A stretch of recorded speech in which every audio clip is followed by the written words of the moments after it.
ఇది చాలా ప్రాధాన్యత కలిగిన సమావేశం ఇది. రాష్ట్రంలో ఈ రోజున ప్రజా వ్యతిరేక పరిపాలన జరుగుతూ ఉన్నది.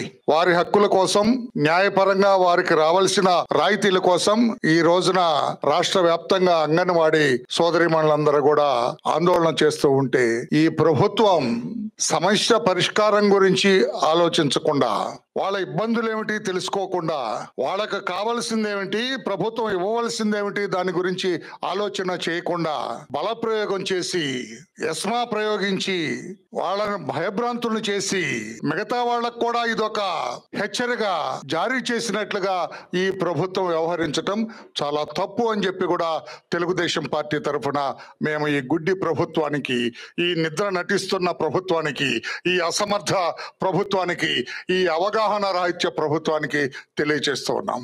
ఎస్మా ప్రయోగించడానికి ఈ ఇష్యూలో మేము వ్యతిరేకం. ఎస్మా ఎప్పుడు ప్రయోగించాలో ఆ చట్టంలో చాలా స్పష్టంగా ఉంది. ఈ అంగన్వాడీల ఆందోళన ఎస్మా ప్రయోగానికి ఏమాత్రం కూడా అర్హత లేదు, ఎస్మా ప్రయోగించడానికి లేదు. ఈ అంగన్వాడీ ఉద్యమం మీద ఎస్మా ప్రయోగించడానికి తెలుగుదేశం పార్టీ వ్యతిరేకిస్తూ ఉన్నాం. మేము సమస్యలు శ్రీనివాసరావు గారు చాలా స్పష్టంగా చెప్పారు. ప్రభుత్వం ఇవ్వాల్సింది ఏమిటి, ఎందుకు ఇవ్వటం లేదు, ఎందుకు ఇవ్వటం లేదంటే ఒక అవగాహన రాహిత్యం వల్ల. ఈ ప్రభుత్వానికి ఆర్థిక విధానం, సరైన ఆర్థిక విధానం లేకపోవటం వల్ల, ఈ ప్రభుత్వానికి ఈ ఫినాన్షియల్ కంట్రోల్ లేదు. ప్రభుత్వానికి ఆర్థికంగా ఏ అంశం ముఖ్యమైనది, ఏది ప్రధానమైన అంశం, ఏది అప్రధానమైన అంశం అనేది ఒక అవగాహన లేకపోవటం వల్ల ఈ రోజున విచ్చలవిడిగా డబ్బులైపోతాయి, అప్పు తెచ్చుకుంటాం, డబ్బులైపోతాయి, అప్పు తెచ్చుకుంటాం. ఈ విధానం తప్పితే స్వతంత్రంగా రాష్ట్రం నుంచి ఆర్థికంగా ఎలా బలపడాలి, ఆర్థికంగా ఏ రకంగా మనం పరిపుష్టి చెందాలన్న ఆలోచన లేని ప్రభుత్వాన్ని కూడా మనం ఎన్నుకోవటం మనం చేసిన పొరపాటు అని చెప్పి కూడా రాష్ట్ర ప్రజలు ఇప్పటికే గ్రహించారు. ఇంకా కొంతకాలం ఈ ప్రభుత్వాన్ని భరించక తప్పదు, 2-3 నెలలు. కానీ ఇప్పుడు అంగన్వాడీ సోదరిమణులు కానీ, సర్వశిక్ష అభియాన్ వాళ్ళు కానీ, లేటెస్ట్గా మొన్న 26 నుంచి మున్సిపల్ ఎంప్లాయీస్ చేస్తున్నది కానీ, మొన్న ఒక చర్చలో కూర్చుంటే నేను ఒక పెద్ద లీడర్ వైసీపీ నుంచి కూర్చున్నాం.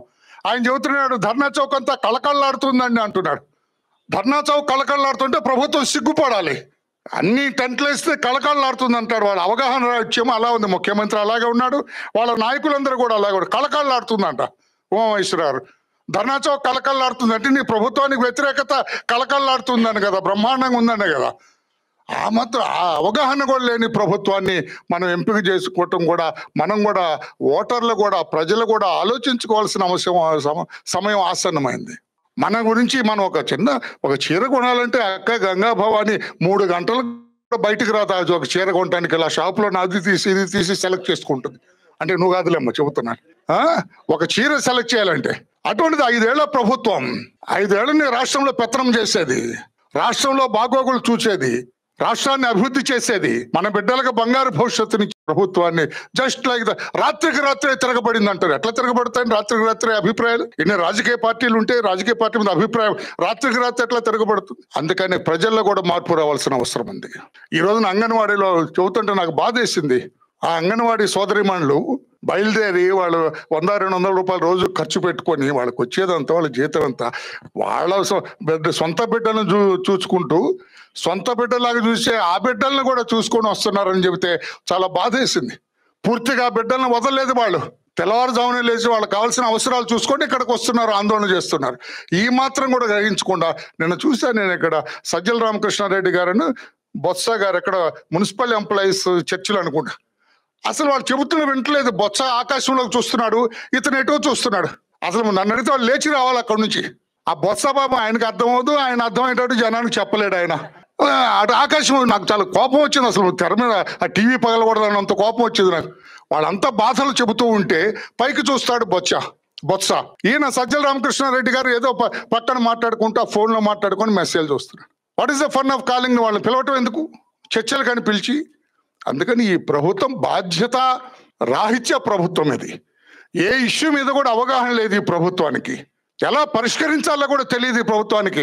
ఆ సజ్జల రామకృష్ణారెడ్డి ఒక్కడే అన్నీ అతనే నటించాల్సి వచ్చింది, అన్నీ అతనికే తెలిసినట్టు వ్యవహరించదు. ఒక చిన్న చిరుద్యోగి. నేను అతన్ని నైపుణ్యాన్ని, అతని ఇంటెలిజెన్స్ని కించపరచాలని, అన్నీ ఆయనే. బిడ్డ కడుపు నొప్పి వచ్చిందంటే ఆయనే వైద్యం చేయాలి. ఇప్పుడు రాష్ట్ర ప్రభుత్వం ఆర్థిక స్థితి బాగాలేదు, ఢిల్లీలో మనకి బ్రేక్ పడిందంటే ఆయనే చెప్పాలి. అంటే ప్రతి పని ఆయనే చేయాలి. మంత్రులు ఏమయ్యారు, మంత్రిమండలి ఏమైంది, మేధావులు ఏమయ్యారు, ఈ ఐఏఎస్ ఐపీఎస్ అధికారులందరూ ఏమయ్యారు? ఎవరు లేదు, వన్ మ్యాన్ షో. ఆయన వెనకుంటాడు జగన్మోహన్ రెడ్డి గారు, ఈయన ముందుండి నడుపుతాడు. అందుకని రాష్ట్ర ప్రజలు, పెద్దలు, అన్ని రాజకీయ పార్టీలు కూడా అవగాహనతోటి మనం వ్యవహరించవలసిన, భవిష్యత్తులో మనం బాధ్యతాయుతంగా మనం వ్యవహరించవలసిన అవసరం ఉందని చెప్పి కూడా తెలియజేస్తూ, నేను వచ్చేటప్పుడు మా అధినేత చంద్రబాబు నాయుడు గారికి చెప్పాను, అయ్యా ఇట్లా కమ్యూనిస్ట్ పార్టీ మన శ్రీనివాసరావు పిలిచారు, వెళ్తున్నాము అంటే తప్పకుండా అంగన్వాడీలు చేస్తున్న ఆందోళనకే కాదు, మిగతా వాళ్ళు చేస్తున్న ఆందోళన, మున్సిపల్ ఎంప్లాయీ చేస్తున్న ఆందోళన కావచ్చు, సర్వశిక్ష అభియానాలు కావచ్చు, రేపో మాపో 108, 104 వాళ్ళు కూడా ఈరోజు నోటీస్ ఇవ్వడానికి వెళ్ళారు. వాళ్ళు అన్ని ఆందోళన, ఈ ప్రభుత్వం చాలా పొగరబోత్తనంగా వ్యవహరిస్తుంది, అవగాహన రాహిత్యంతో వ్యవహరిస్తుంది. మనం తప్పకుండా వాళ్ళ ఇష్యూస్ అన్ని కూడా సాధారణంగా వాళ్ళని చూస్తామని చెప్పండి. అన్నిట్లో మనం అధికారంలోకి వచ్చే అవకాశాలన్నీ కనపడుతున్నాయి కనుక, ప్రజల్లో కూడా మార్పు వచ్చిందని తెలుస్తుంది కనుక, తప్పకుండా మనం అధికారంలోకి వచ్చిన తర్వాత ఏమాత్రం కార్మిక వర్గం ఏమాత్రం ఇబ్బంది పడకుండా, ఈ ఎంప్లాయీస్ ఎవరు ఇబ్బంది పడకుండా తప్పకుండా సామరస్యంగా అన్ని మనం సమస్యలు పరిష్కరిస్తామని కూడా చెప్పడం జరిగింది. ఇప్పుడు అధికారము అంతా ఎన్నికలకు ముందు శ్రీనివాసరావు గారి నాయకత్వంలో ఏమి నిర్ణయం తీసుకుంటే ఆ నిర్ణయానికి తెలుగుదేశం పార్టీ కూడా కట్టుబడి ఉంటుంది.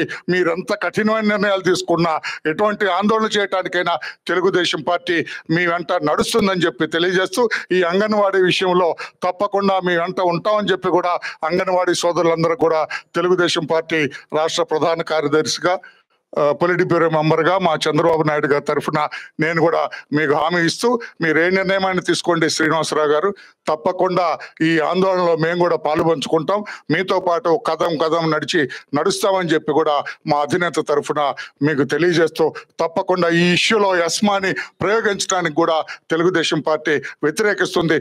ఎప్పుడు ఎస్మా ప్రయోగించాలో అప్పుడు ప్రయోగించాలి తప్పితే, చీటికి మాటికి మీ అసమర్థతను కప్పిపుచ్చుకోవటానికి, మీ అవగాహన రాహిత్యాన్ని కప్పిపుచ్చుకోవటానికి, ఈ బిడ్డల్ని ఇబ్బంది పెడితే చూస్తూ ఊరుకునేది లేదని చెప్పి కూడా తెలియజేస్తూ, మీ ఆందోళన మేము పూర్తిగా సమర్థిస్తున్నాం, మీతో అండగా ఉంటామని చెప్పి కూడా తెలుగుదేశం పార్టీ తరఫున తెలియజేస్తూ, మాకు అవకాశం ఇచ్చిన మీకు ధన్యవాదాలు, అభినందనలు తెలియజేస్తూ నమస్కారం.